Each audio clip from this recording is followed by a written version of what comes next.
Assalamualaikum warahmatullahi wabarakatuh.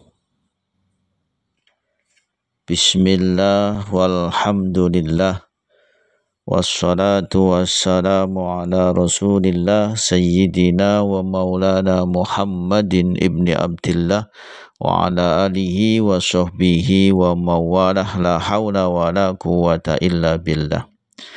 Sahabat-sahabatku yang dirahmati Allah Subhanahu wa taala, puji syukur kita panjatkan kepada Allah Subhanahu wa taala atas segala karunia nikmat yang diberikan Allah kepada kita.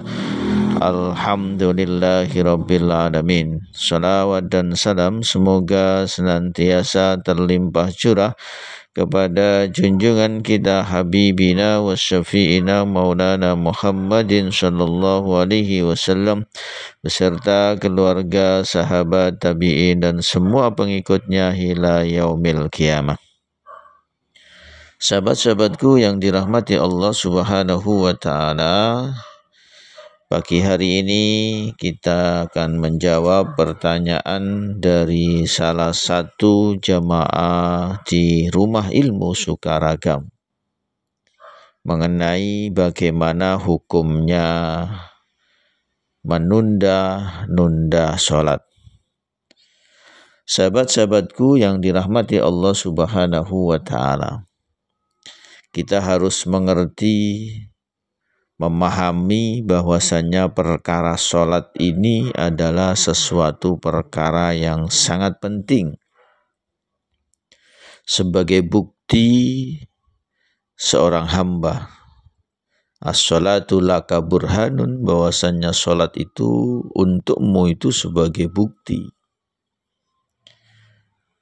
Sholat ini adalah sesuatu yang diperintahkan Allah Subhanahu wa taala. Perintah-perintah yang lain itu dilakukan oleh Allah melalui malaikat Jibril di dalam Al-Quran. Sedangkan perintah sholat ini langsung Allah Subhanahu wa taala sampaikan kepada Nabi Muhammad sallallahu alaihi wasallam. Hal ini menunjukkan betapa pentingnya nilai-nilai atau pelaksanaan sholat ini untuk dijaga betul-betul bagi setiap orang muslim.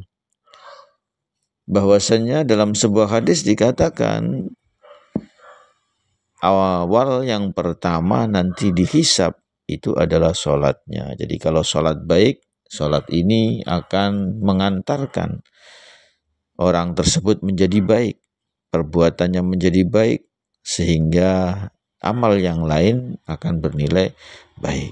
Kalau sholatnya buruk, maka amal yang lain juga buruk. Nggak ada jaminan dia ketika melalaikan sholat, pekerjaan, aktivitas amalnya menjadi baik.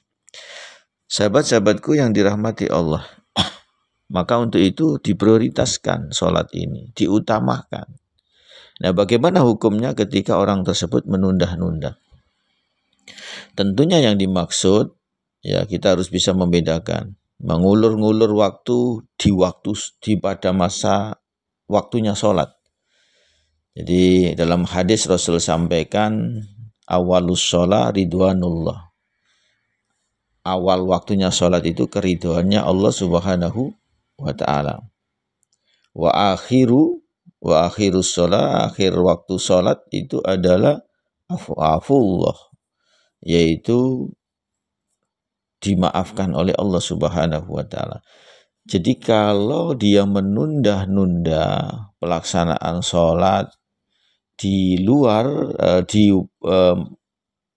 pada masa waktunya sholat, jadi menunda-nundanya masih sebatas waktunya sholat, maka di sini masih diperbolehkan. Artinya itu dia hanya memilih waktu yang pertama atau yang terakhir. Jadi kalau dia mengerjakan di terakhir, maka ampunan Allah, masih diampuni oleh Allah, masih dikasih toleransi oleh Allah.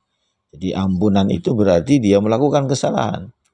Tapi bagi orang yang ingin sempurna mendapatkan satu penilaian dari Allah, maka dia akan kerjakan di awal. Karena apa? Karena mengerjakan di awal waktu itu adalah ridwanullah, keridhaan Allah. Dan inilah puncak dari cita-cita yang kita inginkan dalam kehidupan dunia ini, dapat ridhonya Allah. Ridho Allah inilah yang akan mengantarkan kepada kebahagiaan, keselamatan dunia akhirat kita. Kemudian, jadi yang dimaksud di sini melalaikan tentunya adalah melalaikan sampai melewati waktu sholat. Ya, melewati waktu sholat. Bagaimana hukumnya? Di dalam Al-Quran dikatakan fawailul lil musallin alladzina hum an sholatihim sahun. Celakalah bagi mereka orang yang sholat yang seperti apa yang celaka? Yaitu sholat orang-orang yang lalai, ya, sholat orang-orang yang lalai terhadap sholatnya. Pengertian lalai dari sholatnya adalah bila seseorang tetap lalai mengingat Allah dalam seluruh bagian sholatnya. Hal ini seperti ini dilakukan, orang yang melakukan ini bisa melakukan seperti ini itu hanya orang-orang munafik yang berkeyakinan bahwa sholat itu tidak berfaedah, sholat itu tidak penting. Dia tunda-tunda, dia tidak kerjakan, bahkan tidak kerjakan. Lalai seluruh isi keseluruhan sholat, dia tidak kerjakan. Ini hanya orang-orang munafik yang mampu melakukan ini. Sholat tidak penting dan lain sebagainya. Maka tentunya sangat berdosa. Ya, bisa ketika dia menganggap menunda-nunda ini tidak keberkeyakinan bahwa bahkan tidak mengerjakan sholat, ya, menganggap tidak penting dan bukan wajib bagi dia, maka saat itu juga dia bisa kafir. Kemudian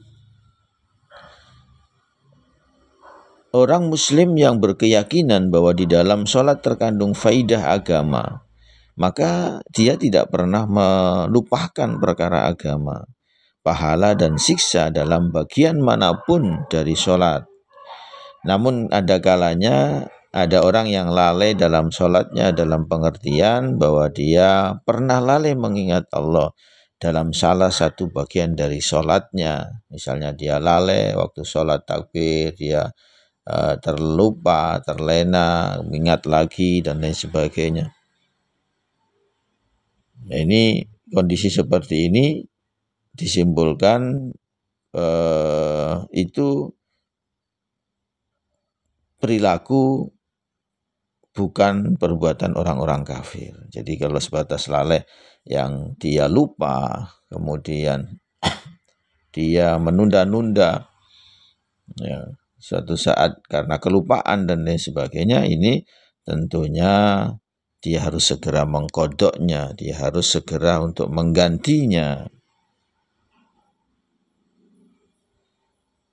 Sahabat-sahabatku yang dirahmati Allah Subhanahu wa Ta'ala. Jadi ancaman Allah dalam Al-Quran ini adalah sesuatu yang mendatangkan dosa, ya. Tarkus sholat, meninggalkan sholat ini dosa besar, ya. Meninggalkan sholat, jadi menunda-nunda sampai melewati batas waktunya, ini adalah orang-orang yang kategorinya celaka. Mudah-mudahan kita terhindar dari perbuatan ini, diberi kemudahan oleh Allah untuk bisa mengerjakan sholat tepat pada waktunya.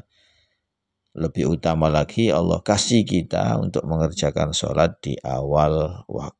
Amin ya rabbal alamin. Semoga bermanfaat. Saya Al-Fakir in amul khairi wal afu minkum wallahul muwaffiq ila aqwamit thoriq. Assalamualaikum warahmatullahi wabarakatuh.